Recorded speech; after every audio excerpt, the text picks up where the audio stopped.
მოგესალმებით ყველას. როგორც ვადევნებ აქ თვალს ნელ-ნელა გვემატებიან მსმენელები, მაყურებლები. პირველ რიგში მინდა მადლობა გადაგიხადოთ ინტერესისთვის. ძალიან ბევრი შეკითხვა, კომენტარი მივიღე ჩვენს Facebook გვერდზე და მინდა დაგარწმუნოთ, რომ აბსოლუტურად ყველა კითხვა მოვიდა ჩვენამდე ადრესატამდე და გითხრათ, რომ ეს ჩართვა არ არის ერთადერთი, ჩვენ გეგმავთ ესეთი პირდაპირ ჩართვების სერიას, რომელიც მიეძღვნება სხვადასხვა თემას. შესაბამისად, ის შეკითხვები, რომელიც მოგვივიდა Facebook გვერდზე, ჩვენ დავახარისხეთ თემატურად, თუ დღეს ვერ მოისმენთ ამასთან დაკავშირებით პასუხს, შესაბამის თემებში აუცილებლად გიპასუხებთ. გარდა ამისა, მინდა აღნიშნო, რომ არის შეკითხვების გარკვეული კატეგორია, რომელიც ეხება განსაკუთრებით, თქვათ, ქცევას, რომელიც მოითხოვს ცოტა მეტი ინფორმაციის ქონა სპეციალისტის მხრიდან და ეხლა ესე მარტივად რო ახსნა, რატომ.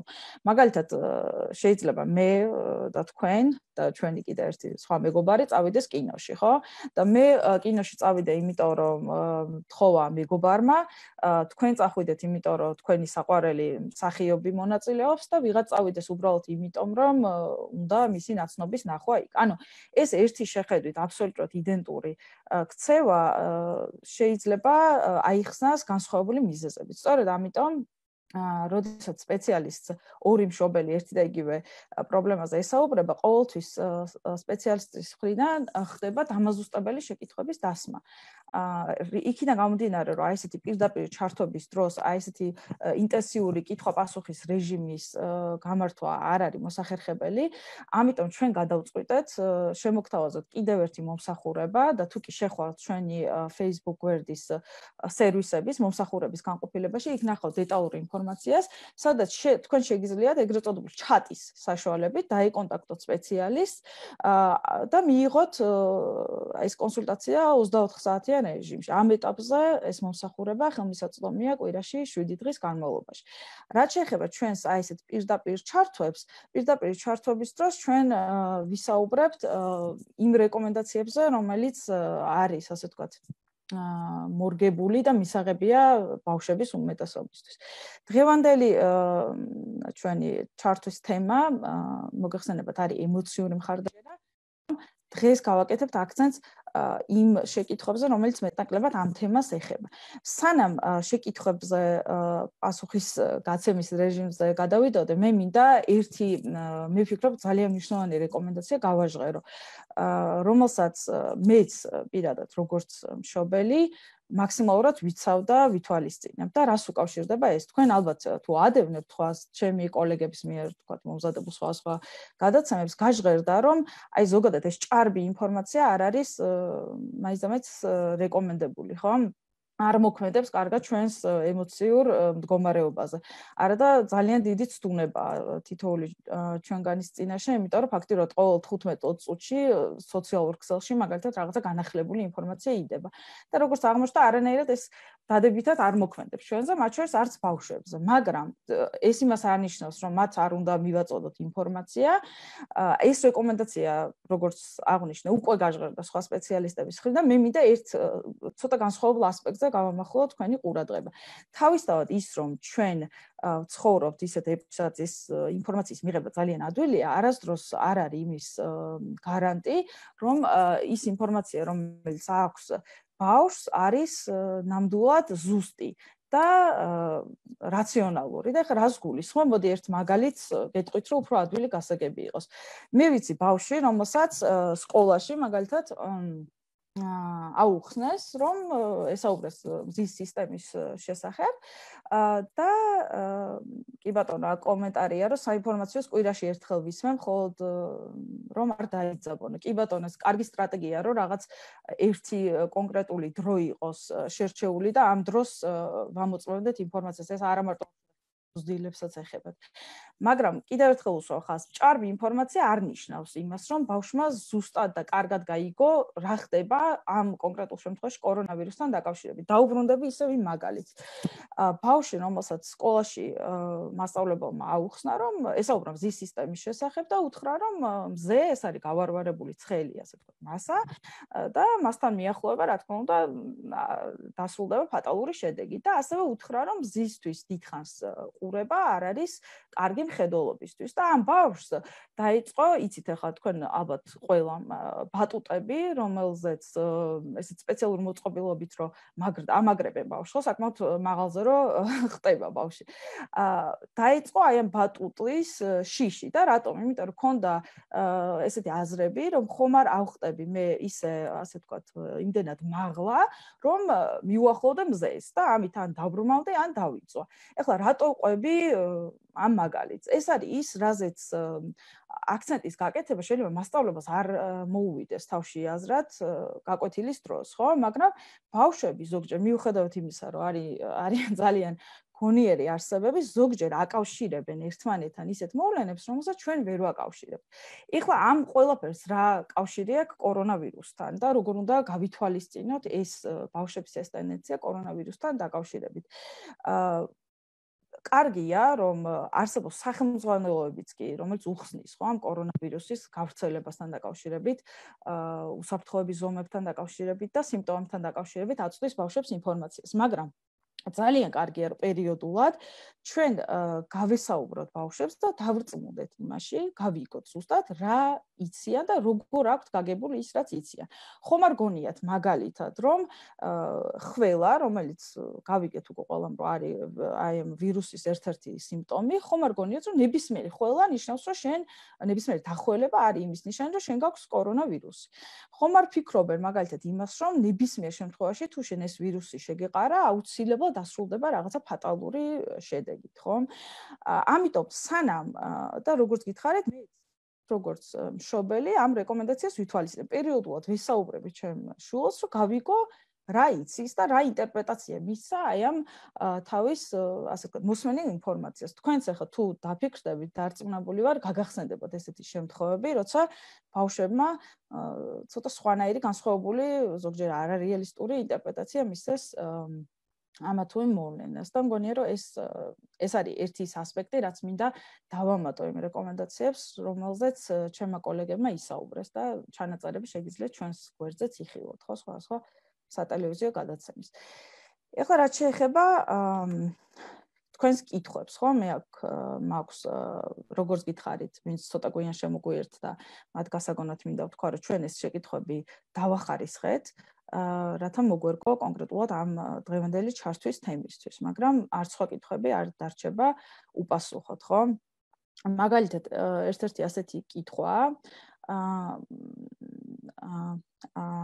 12 წლის გოგონას მშობელი გვწერს, რომელიც აცხადებს, რომ რაც დაიწყო каранტინი, სახლიდან არ გავსულვართ და ინტერნეტ გაკვეთილების დაწყების შემდეგ ცოტა განიტვირთაო ბავშვი, სულ გასეირნობას და ნავარდობას ნატრობს ქუჩებში და ძალიან განიცდის თავის თანატოლებიდან შორს ყოფნას და მშობელი გვეკითხება რჩევას თუ რა შეიძლება გავაკეთოთ, როგორ დავეხმაროთ მას. პირველ რიგში ეს ძალიან მნიშვნელოვანი ინფორმაციაა, ხო?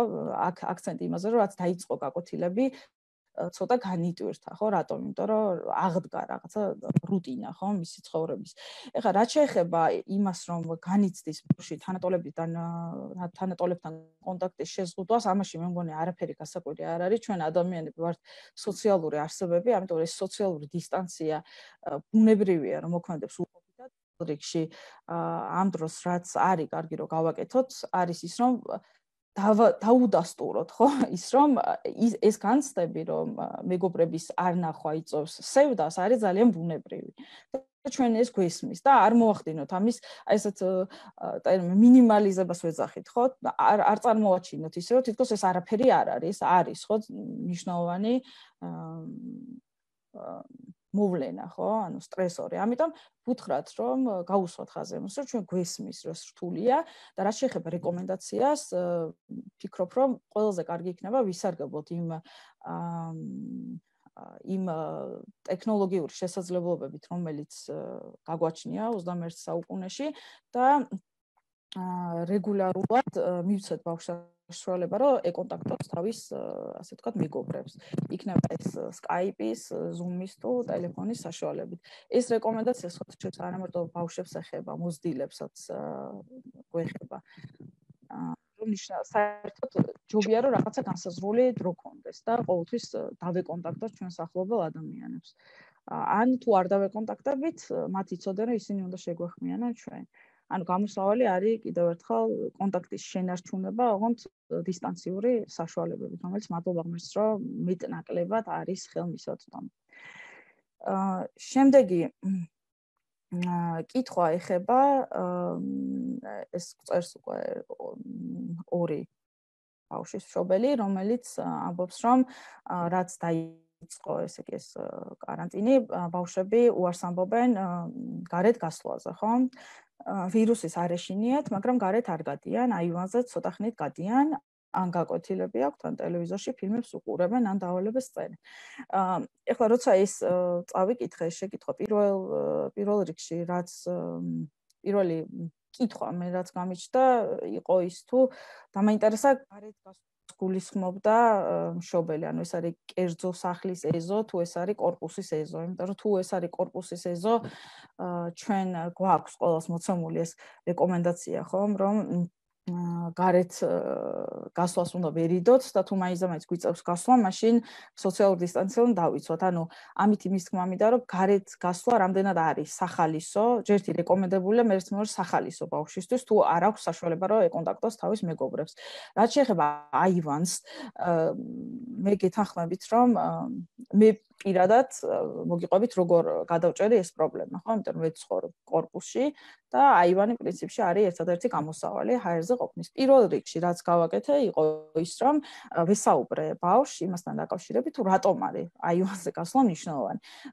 თქვენი შვილები კიდევ უფრო უფროსები არიან, ცოტა უფროსები, უფრო მეტად, უფრო დეტალურად შეიძლება ამის განხილვა, შეიძლება მოვიშველიოთ ის ცოდნა, რაც ბავშვს აქვს, თქვა, სკოლიდან მიღებული, როგორ მოქმედებს ზისხივები ადამიანზე, ჟანგბადი რო არ არის, თქვა ის ოთახში ჩაკეტილ სივრცეში სუნთქვა და აივანზე სუნთქვა ერთი და იგივე და ასე შემდეგ. მაგრამ რა თქმა უნდა, ეს არ არის მხოლოდ საკმარისი, ხო? როცა იმიტომ რომ ძალიან ხშირად ჩვენ ვიცით რა უნდა გავაკეთოთ, მაგრამ არ არის საკმარისი იმისთვის, რომ შევასრულოთ.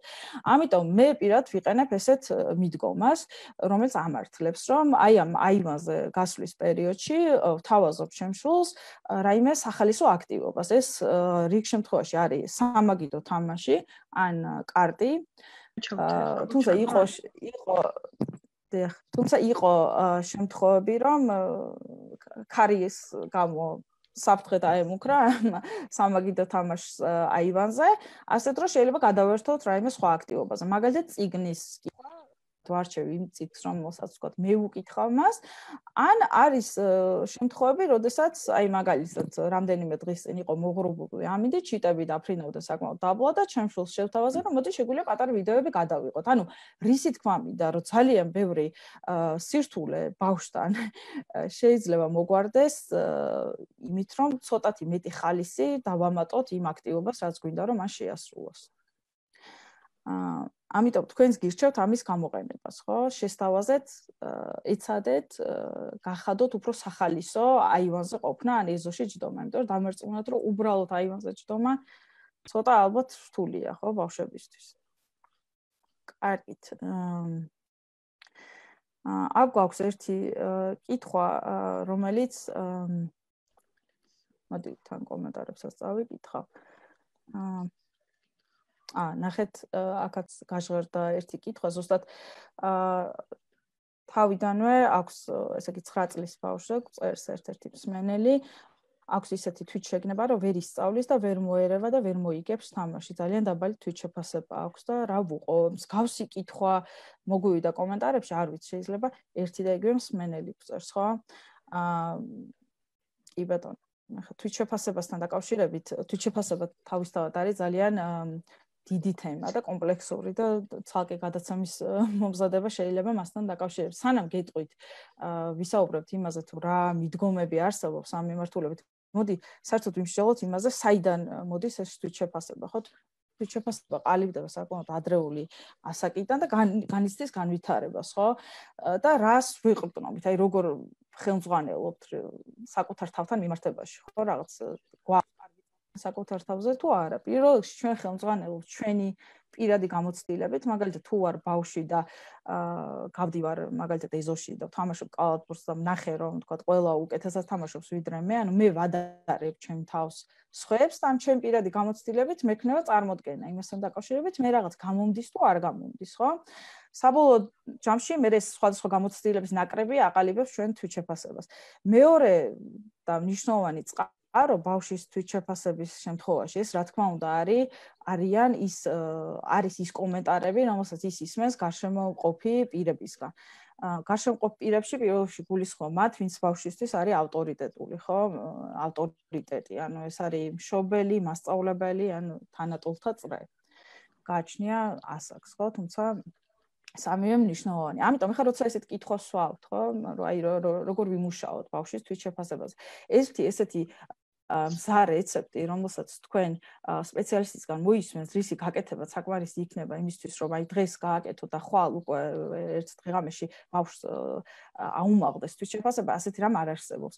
ანუ ჩვენ უნდა ვიცადოთ ყოველდღიური გამოცდილებებით მივცეთ ბავშვს სწავლის საშუალება, ხო?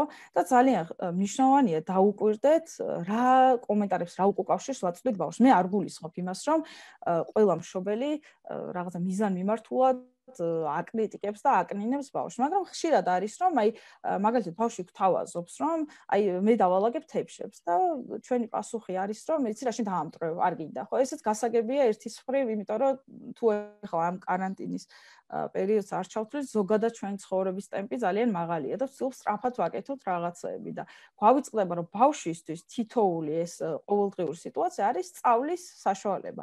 და თუ კი ის ადულად დაეუფლება, ხო, ამა თუ იმ უნარს, ეს არის ზუსტად ის გზა, რითიც მას უყალიბდება წარმოდგენა, რომ არის კომპეტენტური, ხო, რაღაცა აქვე მინდა აქცენტი გავაკეთო იმაზე, რომ როცა რაიმე სწავლაზე მიდგება საქმე, აქ მნიშვნელოვანია, რომ ჩვენი შექება არ უკავშირდებოდეს მხოლოდ არ მოყვებოდეს მხოლოდ იმას, როცა ბავშვი რაღაცას იდეალურად აკეთებს. ხო, ეხლა რატო ვამბობ ეხლა ამას? შეიძლება ვიღაცამ თქვას, რომ მე თუ გავედი და ნახე, რომ ჩემი შვილი კალათბურთს ცუდად თამაშობს, ყველაზე ცუდად. რა გავაკეთე? ვუთხრა, რომ არა, შენ კარგად თამაშობ. არა, რა თქმა უნდა, ეს არ უნდა უთხრათ, იმიტომ რომ ესეთი შექება, რომელიც არაგულწრფელია, არ არის ეფექტური. მაგრამ შეიძლება შევაქოთ იმისთვის, რომ ვუთხრათ, რომ იცი, მე დავინახე, როგორი რთული იყო შენთვის და რა კარგია რომ მაინც ითამაშე, ხო? მე ასეთ შემთხვევაში აუცილებლად დავინტერესდებოდი თუ რა ინტერესები აქვს ბავშვს. თუ აინტერესებს მაგალითად სპორტი, ყავს თუ არ საყვარელი მომღერალი, მსახიობი, მწერალი და აუცილებლად გამოვიყენებდი მათ მაგალითს. ძალიან ბევრი ცნობილი ადამიანი მაგალითად საუბრობს იმაზე, თუ რამდენჯერ მოუწია წარუმატებლობის გადალახვა, მანამ სანამ გახდებოდა წარმატებული. აი ესეთი მაგალითებიც არის ძალიან კარგი წყარო იმისთვის, რომ ბავშვი წავახალისოთ ის, რომ როცა რაღაც არ გამოგდის, უნდა სადო, ხო? და რეალური წარმატებულობა არის, როცა ნებდები და არა ის, როცა რაღაც არ გამოგდის, ხო? ეხლა ზოგადად როცა თქვა აი რაღაც კონკრეტულ სიტუაციაზე როცა ვსაუბრობ, როცა ბავშვი თავს არიდებს რაიმე კონკრეტულ აქტივობას. ჩვენ სპეციალისტები ვცდილობთ არა მარტო ბავშვი, თუნდაც მოზრდილი შემთხვევაში სპეციალისტი ყოველთვის ცდილობს გაარკვიოს, რომ როცა ადამიანი ამბობს, რომ მე რაღაც არ გამომდის, ეს არის ის, რომ მას რაღაც მართლა არ გამოსდის, ეს არის უნარის დეფიციტი, თუ ეს არის მისი განცდა, რომ არ გამოდის. და ეს შემდგომში განსაზღვრავს იმას, თუ რომელი მიდგომით თუ მაგალითად იგივე არ ვიცი ხეს კალათბურთში დიდად კომპეტენტური არ ვარ, მაგრამ ავიღოთ ისევ კალათბურთის მაგალითი. თუ ბავშვი ამტკიცებს, რომ მე არ მინდა ეზოში გასვლა, იმიტომ რომ არ გამომდის ეს კალათბურთის თამაში, შესაძლებელია, რომ მას რეალურად არ გამოსდის კალათბურთის თამაში. ამ დროს შობლის მხარდაჭერა თქვენი აზრით რაში უნდა მდგომარეობდეს? ან თუ ამბობს, რომ მე არ მინდა აი ამ წრეზე სიარული, იმიტომ რომ ყველაზე ცუდად ვხატავ, ხო, ამ ჯგუფში. რა შეიძლება იყოს ამ დროს მშობლის ხარდაჭერა, ხო? მშობლის ხარდაჭერა, რა თქმა უნდა იყოს ის, რომ დაეხმაროს მას ამ უნარების განვითარებაში, შეძენაში და რა თქმა უნდა იმაზე აქცენტის, რაზეც ვისაუბრე, რომ თუ არ გამოგივა ერთხელ ორჯერ, ეს არ არის პრობლემა და ძალიან ბევრი ადამიანს არ გამოსდის თავიდან. თავარია არ დანებდე და გააგრძელო მუშაობა. აი მეორე შემთხვევა, როცა გამოსდის ბავშვს, მაგრამ გონია რომ არ გამოსდის და თქვენ რაც აღნიშნეთ, მე პირადად ძალიან ბევრი ბავშვი ვიცნობ, რომელსაც ძალიან მაღალი აკადემიური მოსწრება აქვს, უფრო მეცაც ვიტყვი, საუკეთესო მოსწავლეები არიან და სკოლაში ეს ნაკლებად წარმოუდგენიათ, მაგრამ მშობელი და თვითონ ბავშვთან საუბრის პროცესში იგებ, რომ რეალურად აქვს თვითშეფასების პრობლემა. ამ შემთხვევაში უკვე აქ არის სამუშაო ცოტა სხვა მიმართულებით. სამუშაო არის ბავშვის აზრებზე, ხო? ანუ კოგნიციებს, როგორც ამას ჩვენ ვეძახით. იმაზე თუ როგორ ფიქრობს და როგორ არის სამუშაო. არა ისე რომ უბრალოდ უთხრათ, რომ რა სისულელეა და ეს ასე არ არის და რა თქმა უნდა შეგიძლია, არამედ შევთავაზოთ რომ მოდი შენ რო ამბობ რომ მე მაგალითად რაღაც არ გამომდის, შენ რო ამბობ რომ მე მაგალითად აი კიდევ ერთ კონკრეტულ მაგალითს მოგიყვანთ, ხო, უფრო გასაგები რო იყოს. აი ბავშვი რომელიც ამბობს რომ მე ყველას გონი ვარ სულელი. და ეკითხები რომ აი მომიყევი ამის შესახებ. არ ვეუბნებით რომ იცი რა ეს ასე არ არის. შენ ცდები, იმიტომ რომ ეს არ არის დამაჯერებელი. ვეკითხებით რომ გასაგებია რომ მომიყევი ამის შესახებ და ბავშვი ამბობს ესეთ ფრაზას რომ აი ჩემმა კლასელმა აი ამ კლასელმა ამადამ კლასელმა მითხრა რომ ხარ სულელი.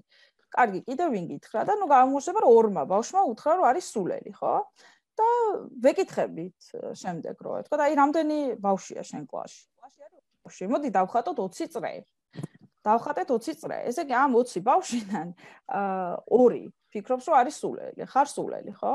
ეს ნიშნავს თუ არა იმას, რომ ყველა ფიქრობს რომ ხარ სულელი. ანუ ეს არის ძალიან მარტივი ტექნიკა, რომელიც და უბრალოდ ერთი ილუსტრაცია იმის, როგორ შეიძლება ბავშვს დავეხმაროთ საკუთარი აზრების შემოწმებაში. და ეს არის განსხვავებული მიდგომა. აბსოლუტურად განსხვავებული მიდგომა.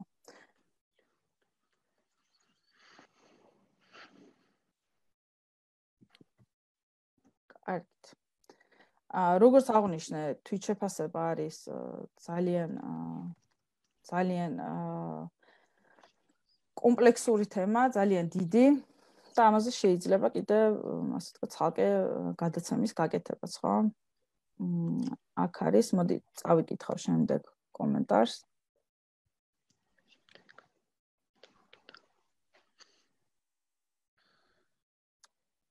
სწორედ. კარგით, ეს როგორ ჩანს, ძალიან გთხოვთ, მიპასუხეთ. ხო, აქ არის ერთი შემთხვევა აღწერილი, როდესაც 12 წლის ბიჭი ადრე მაღაზიაშიც გადიოდა, უცებ ჩაიკეტა ერთხელ ეზოში თამაშის დროს, ყვირილი შემოვიდა ვიღაც უცხოელმა მიმართა როგორც ჩანს არა მაინც დილობიანა და დაშინდა და ამის შემდეგ მეც მივყვებოდი მაღაზიაში.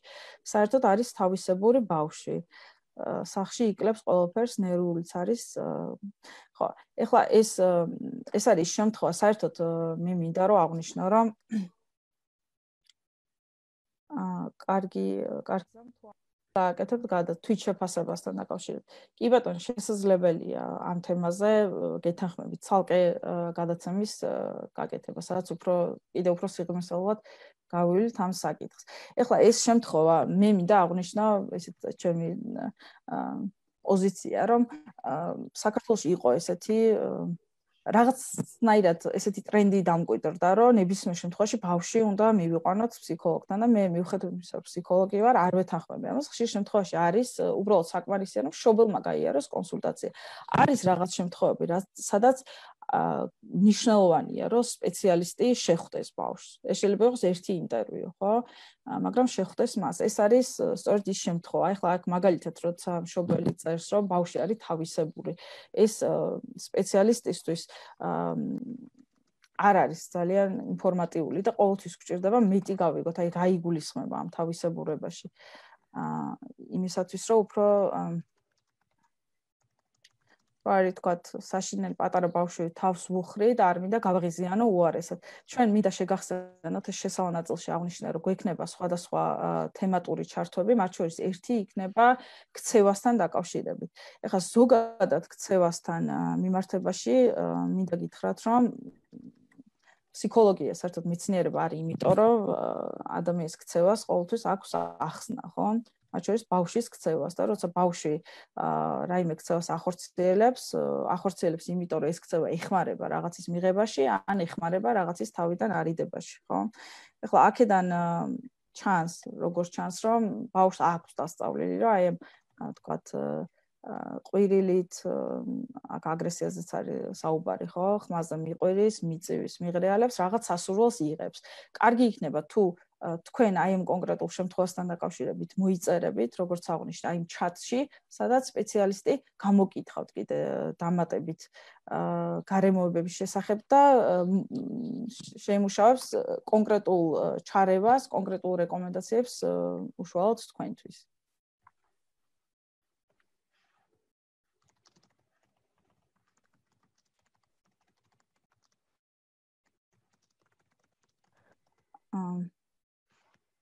კარგით. მოდი აქ წავიკითხავ, თან კითხულობ კომენტარებს. შეკითხვებს, რომელიც გვაქვს. როგორც ჩანს, ეს ძალიან აქტუალურია ეს საკითხი, რომ ბავშვები ესე მასობრივად უარს ამბობენ გარეთ გასვლაზე, აივანზე თუ ეზოში გასვლაზე და ამაზე არ ვინც გვიან შემოგვერთით, კიდევ ერთხელ გავიმეორებ, რომ ზოგჯერ გამოსავალი იმისთვის, რომ ბავშვმა ითანამშრომლოს ჩვენთან, არის ცოტათი მეტი ხალისის შეტანა იმ აქტივობაში, ხო? იცადეთ, რომ გარეთ, თქვათ აი ეზოში თუ გაქვთ ეზო ან აივანი, გადაიტანოთ სახალისო აქტივობები, ხო? იქნება ეს წიგნის კითხვა თუ სამაგიდო თამაში.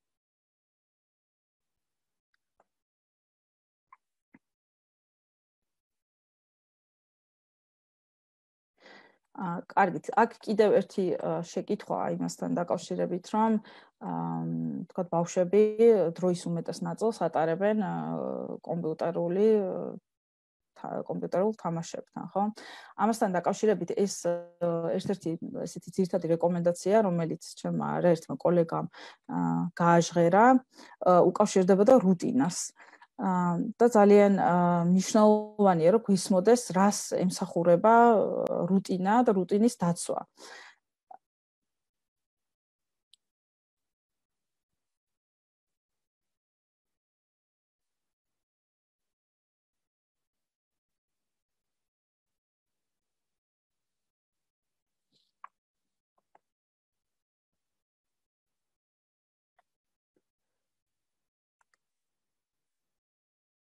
დიახ. მგონი რაღაც ტექნიკური ხარვაზე იყო, იმედია რომ დაუბრუნდით ერთ-ერთს. კარგით, როგორც ხვდები, რამდენიმე წუთი დაგვრჩა ეთერის დასრულებამდე და მინდა რომ ეს რუტინასთან დაკავშირებით აღვნიშნო, ხო? ანუ რეალურად ამ პანდემიამ გამოიწვია ის, რომ აბსოლუტურად თითოეულ ჩვენგანს დაერღვა დღის ჩვეულებრივი განრიგი. დღის ჩვეულებრივი განრიგი და ეს განრიგი, ამ განრიგის არსებობა მნიშვნელოვანია არა მარტო იმიტომ, რომ ჩვენ რაღაცა ოპტიმალურად გავანაწილოთ დრო, არამედ იმიტომ, რომ ამ განრიგის არსებობას შემოაქვს განცდა, რომ სამყაროში არსებობს წესრიგი. ამიტომ აი ამ ემოციური მხარდაჭერის აღმოჩენისთვის არა მარტო პანდემიას ეხება, საერთოდ ნებისმიერ შემთხვევაში, როცა ბავშვის ცხოვრებაში ხდება რაიმე სტრესული მოვლენა, ფსიქოლოგების ძირითადი რეკომენდაცია, ერთ-ერთი პირველი რეკომენდაცია არის სწორედ ის, რომ მაქსიმალურად აღვადგინოთ დღის ჩვეული რეჟიმი და რუტინა. ხო, მესმის, რომ თითოეული ჩვენგანი არის, ასე ვთქვათ, გარკვეული ცდუნების წინაშე, როცა ზუსტად აღარ გვაქვს დაგეგმილი ესეთი აქტივობები და არ გვიწევს გარეთ კონკრეტულ საათზე, თქვათ, სადღაც წასვლა, მაგრამ ძალიან მნიშვნელოვანია, რომ ეს რუტინა იყოს მიახლოებული იმასთან, რაც ქონდა ადრე ბავშვს და ხშირად ეს რუტინის დარღვევა არის ერთ-ერთი წინაპირობა იმ, თქვათ, ქცევითი სირთულეების, რაც ბავშვებში ჩნდება. და ასევე იმ შფოთვის, რომელიც იმატებს აი ამ განუსაზღვრელობის წინაშე, ხო? რეალურად განუსაზღვრელობა ხშირად და ის გაურკვევლობა არის გაცილებით რთული, ვიდრე სხვა სტრესული მდგომარეობა. რატომ? იმიტომ რომ სხვა შემთხვევაში ჩვენ ვიცით მაინც რა შეიძლება რომ მოვიმოქმედოთ. მაშინ როცა გაურკვევლობაში ვართ, ვერ ვიმუშავებთ სამოქმედო გეგმას. კარგით.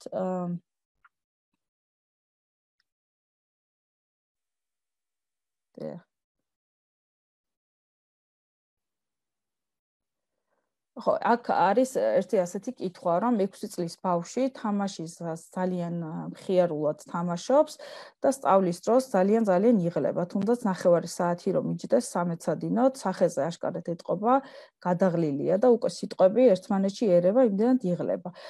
6 წლის ბავშვი მე პირველ რიგში დავინტერესდებოდი იმით, ეს არის პირველ კლასში არის? არ არის ხო ალბათ ჯერ. შეგიძლიათ ეს მოგწეროთ.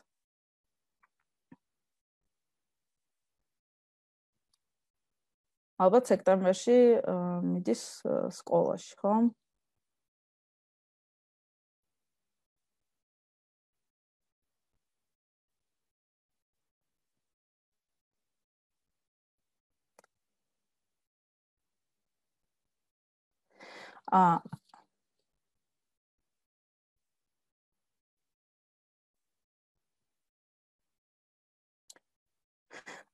ამ კითხვასთან დაკავშირებით მე 0 კლასი. 0 კლასში ანუ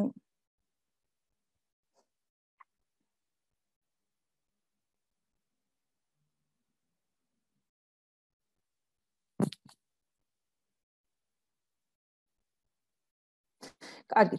აი ამ პირველ კლასელთა 0 კლასის შემთხვევაში ამასთან დაკავშირებითაც კარგი იქნება თუ მოგწერთ პირადად ცოტა მეტ დეტალს მეცადინეობასთან დაკავშირებით კონკრეტულად რის წაკითხვას მაინც მიუხედავად იმისა, რომ თქვენი დაკვირვებით თქვათ თამაშის დროს საკმაოდ ენერგიულია, მე მაინც გამოვრიცხავდი სხვა სირთულეების არსებობას, ხო, რით შეიძლება აიხსნას ეს დაღლილობა.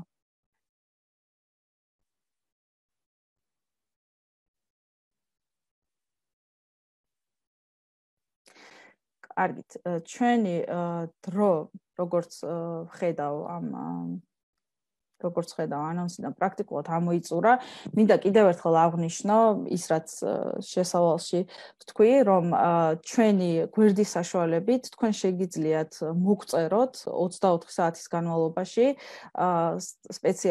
სხვა სპეციალისტს, როგორც ოკუპაციურ თერაპევტს, ასევე მეტყველების თერაპევტს თუ კლინიკურ ფსიქოლოგს და საშუალება იქნებათ მათ, რომ დაგისვათ დამატებითი კითხვები და გაგიწევთ ისეთი რეკომენდაცია, რომელიც მორგებული იქნება კონკრეტულად თქვენი ბავშვის სიტუაციაზე. ასევე შეგახსენებთ, რომ ყველა კითხვა, რომელიც გამოიგზავნა, ჩვენ დავახარისხეთ თემატურად და თუ კი დღეს ვერ მოისმინეთ მათზე პასუხი, ნიშნავს, რომ ჩვენი პირდაპირ ჩართვების სხვა სერიებში გაჟღერდება მათზე პასუხი. დიდი მადლობა მინდა გადაგიხადოთ კიდევ ერთხელ ესეთი აქტიურობისთვის, ინტერესისთვის და დაგემშვიდობა დროებით. ახონდის.